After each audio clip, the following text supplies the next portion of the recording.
பேசணும். இந்த வருஷத்துல உங்களுக்காக பரிந்து பேசக்கூடிய யாரோ ஒருவரை கர்த்தர் எழுப்பி விட்டார். இன்னைக்கு ராத்திரி எழுப்பி விட்டார்.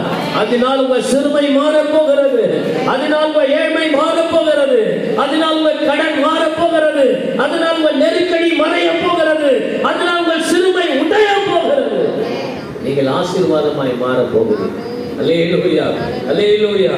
அடுத்த சிறுமையை கண்ட ஒரு பெண், அவள் அற்பமாய் எண்ணப்படுகிறாள். அது நிமித்தமாய் அவள் சிறுமைப்படுகிறாள். அது நிமித்தமாய் அவள் ஒடுக்கப்படுகிறாள்.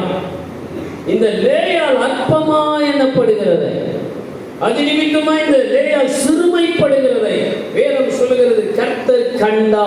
32ஆம் வசனத்தை வாசி. புருஷன் என்னை நேசிப்பார் என்று சொல்லி அவனுக்கு ரூபன் என்று பெயர். அல்லேலூயா.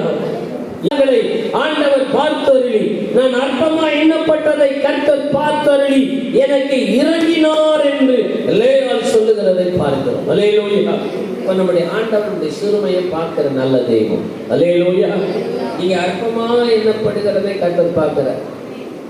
நீங்க எந்த காரியத்துல சிறுமைப்படுறீங்களோ, எந்த காரியத்துல நீங்க அற்பமா எண்ணப்படுறீங்களோ, ஆண்டவர் அதை பார்க்கிறார். அல்லேலூயா. ஆண்டவர் எல்லாத்தையும், ஒரு குடும்பத்தில் நடக்கிற எல்லாத்தையும் அவர் கவனிக்கிறார். எத்தனை பேர் நம்புறீங்க? அல்லேலூயா. நம்ம குடும்பத்தில் நடக்கிற அவர் பார்த்துக்கிட்டே இருக்கார். அப்ப அந்த குடும்பத்துல லேயாள் அற்பமா எண்ணப்படுகிறது.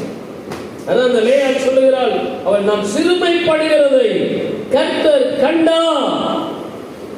நம்முடைய ஆண்டவர் சிறுமையை பார்த்து உங்களுக்கு ஒரு அற்புதம் செய்வார். எத்தனை பேர் நம்புறீங்க? அல்லேலூயா. நீங்க சிறுமைப்பட்டா நிச்சயமா இந்த ராத்திரி, சிறுமைப்பட்ட அந்த காலங்கள், அந்த சூழ்நிலைகளை கர்த்தர் பார்த்து உங்களுக்கு ஒரு அற்புதம் செய்ய வல்லவர். எண்ணப்படுகிறதை பார்த்து அற்பமா எண்ணப்பட்டாலும் யாக்கோபால, யாக்கோபு ராகேல் அதிகமா நேசிக்கிறார். யாக்கோபு ராகேல் அதிகமா நேசிக்கிறார். லேயால ஒரு பொருட்டாவே நினைக்கல. வெளியில சொல்லுங்க, லேயால நீங்க கூட அநேகருக்கு முன்னால ஒரு பொருட்டாக எண்ணப்படாத ஒரு இடத்துல இருக்கலாம். அல்லேலூயா சொல்லுங்க. எத்தனை பேர் ஆமென் சொல்லுங்க? அல்லேலூயா. ஒருவேளை நீங்க ஒரு பொருட்டாகவே நினைக்கப்படாத ஒரு இடத்துல இருக்கலாம். நீங்க ஒரு தூஷிக்கப்படுற இடத்துல இருக்கலாம். நீங்க அற்பமா எண்ணப்படுற இடத்துல இருக்கலாம். நீங்க அற்பமா பேசப்படுற ஒரு சூழ்நிலையில இருக்கலாம். உங்களுக்கு படிப்பு இல்லை, அந்தஸ்து இல்லை, பெருசா நாலேஜ் இல்லை, பெருசா எதுவுமே தெரியாம இருக்கலாம். ஆனா வேதம் சொல்ற கர்த்தர் அதை பார்க்கிறது. கண்டு அந்த லேயாள்